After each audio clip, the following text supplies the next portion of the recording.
Welcome to Abuse Exposed, a podcast about the secret of abuse.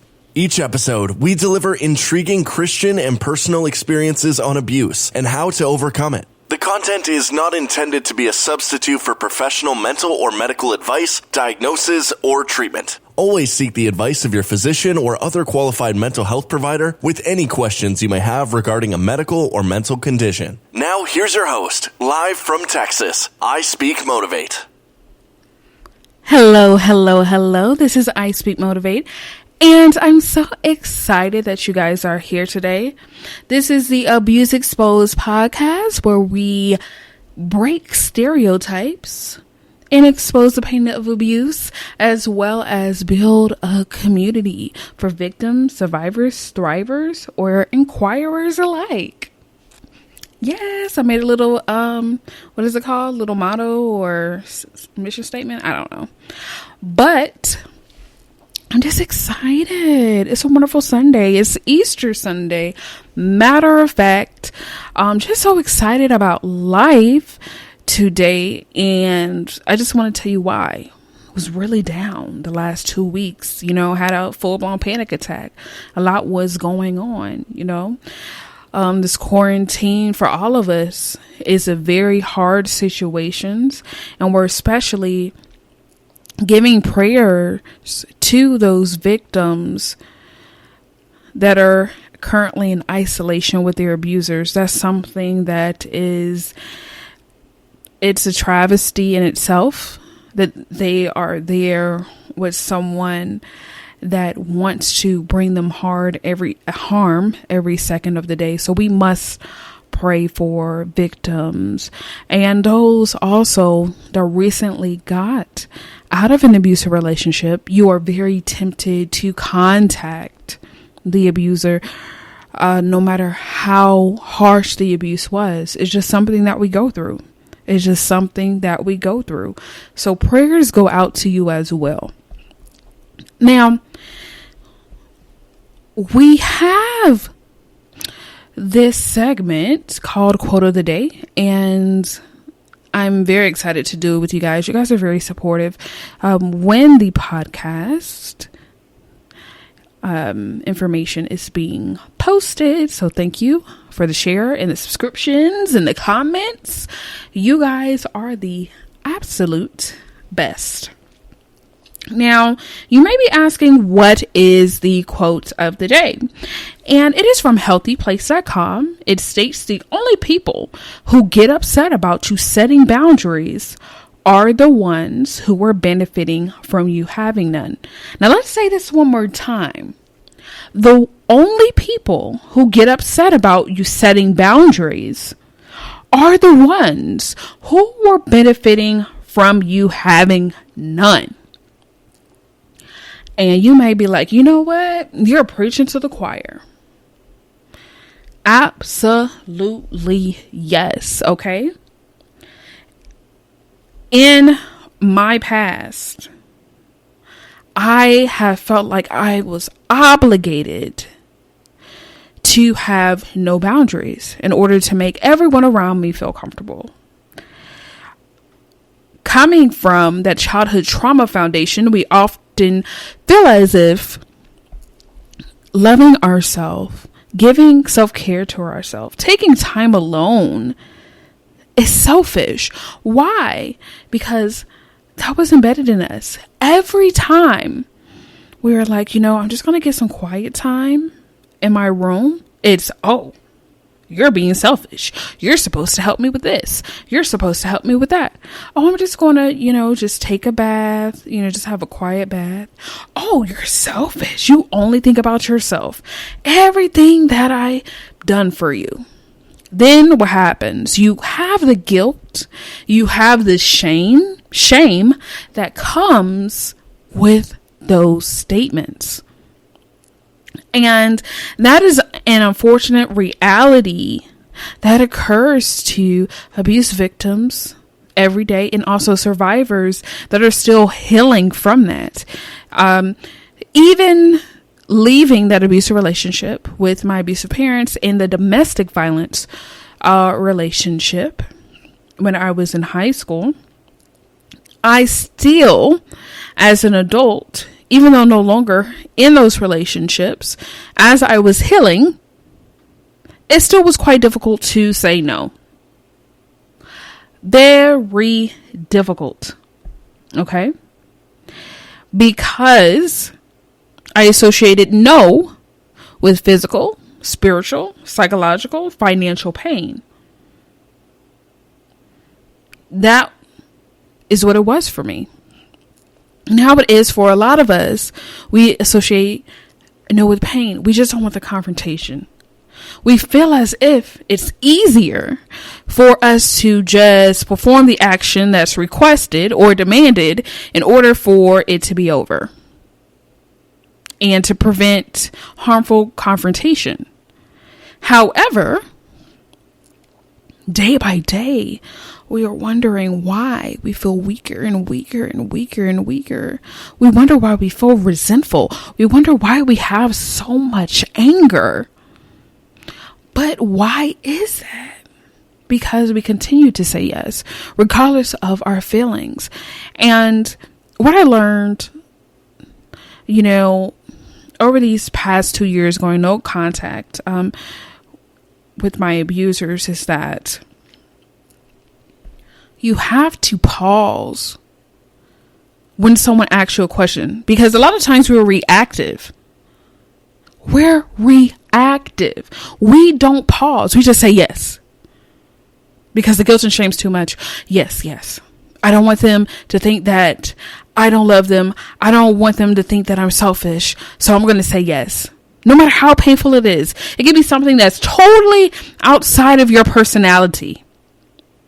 But you will say yes to make sure that you are in good graces with that toxic person. And you know what? More and more people that see that behavior become predatory and start to say, oh, Dan? Ask him anything, he'll do it. Oh, Sarah? Yeah, ask her anything. She'll get it done for you. So then, not only do we begin to get drained at home, then it starts at work. Ask Jane. She'll do it. And the thing is, you're already stressed with the work obligations that you already have. But you'll say yes to this one, yes to that one. Then you're wondering why you just don't feel like moving when you get home. But then not only that, guess what? If you go to church or any other religious ceremony, they're like, oh, ask Donald. He'll do it. So there you go. You are people pleasing from work, home, to whatever religious organization that you're a part of.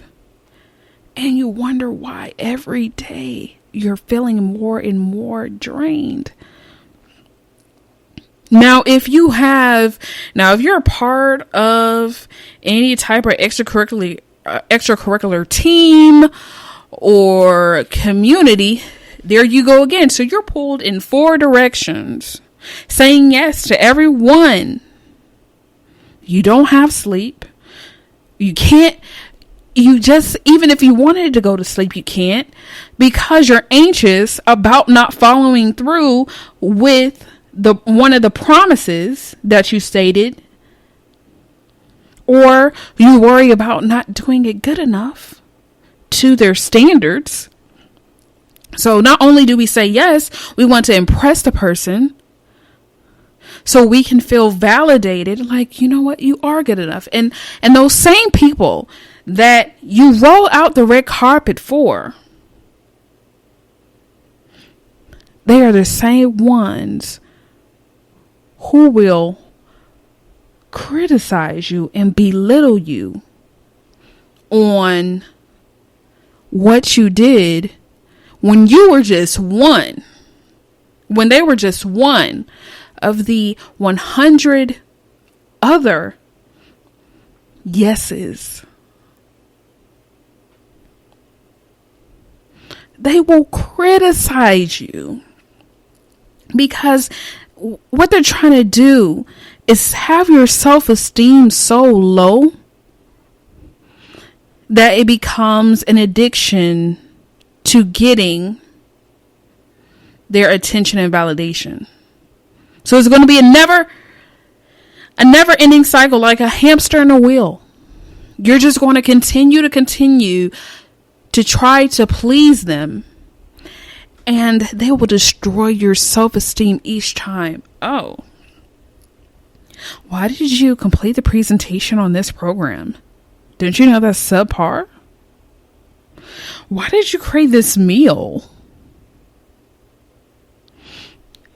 It is burnt. It is dry. I don't even understand why you even tried, because you know you can't do it. And this is the thing. They just asked you. They said, how don't you cook as often as you did? They complain, but as soon as you do it, they're ready to tear you apart, which is a never-ending cycle of that people pleasing. We say yes, we're resentful, angry, and anxious, but we want that validation. We want that encouragement. For someone to finally say, for the abuser to finally say that you did great. That was an excellent presentation. That meal tasted so good. The ministry notes you made for me were impeccable. You're waiting on that, but it'll never come, because an abuser never wants you to feel as if you are superior. They never want you to feel as if you have a special gifting or a talent or a skill. Oh no, that's too much for their ego. That is not going to happen. So this is why we are going over this quote today. The only people who get upset about setting boundaries are the ones who are benefiting from you having none. So once we flip on the light switch of self-care, self-love, self-esteem, we're seeing ourselves as God sees us, the head and not the tail, above and not beneath. We see that we can do all things through Christ. And gradually, because it doesn't happen all of a sudden, but gradually, we begin to say no. And then the eruption occurs from the abuser. I can't believe this. I can't believe you always did this. You always did this. You're being selfish. But it doesn't faze you, because guess what? You're healing and you're recovering from being codependent on people's opinions of you. And you're taking care of yourself day by day. No takes time. It definitely takes time, but you can definitely do it.